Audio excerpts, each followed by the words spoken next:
Now, imposing such tariffs or trade barriers and restrictions of any kind are steps that I am loath to take, and in a moment I'll mention the sound economic reasons for this, that over the long run such trade barriers hurt every American worker and consumer.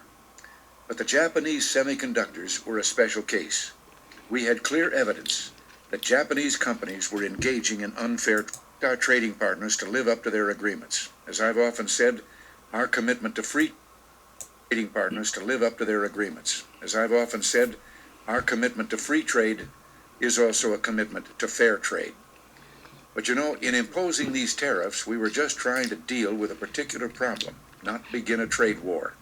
So next week, I'll be giving Prime Minister Nakasone this same message. We want to continue to work cooperatively on trade problems and want very much to lift these trade restrictions as soon as evidence permits. We want to do this because we feel both Japan and the United States have an obligation to promote the prosperity and economic development that only free trade can bring. Now, that message of free trade is one I conveyed to Canada's leaders a few weeks ago, and it was warmly received there. Indeed, throughout the world, there's a growing realization that the way to prosperity for all nations is rejecting protectionist legislation and promoting fair and free competition. Now, there are sound historical reasons for this.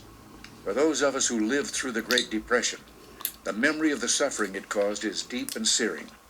And today, many economic analysts and historians argue that high tariff legislation passed back in that period, called the Smoot-Hawley Tariff, greatly deepened the Depression and prevented economic recovery.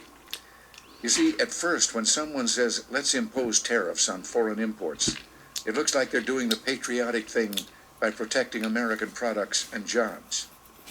And sometimes for a short while it works, but only for a short time. What eventually occurs is, first, homegrown industries start relying on government protection in the form of high tariffs.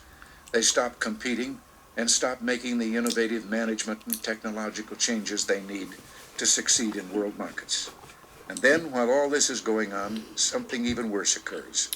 High tariffs inevitably lead to retaliation by foreign countries and the triggering of fierce trade wars. The result is more and more tariffs, higher and higher trade barriers, and less competition. So soon, because of the prices made artificially high by tariffs that subsidize inefficiency and poor management, people stop buying. Then the worst happens. Markets shrink and collapse, businesses and industries shut down, and millions of people lose their jobs. The memory of all this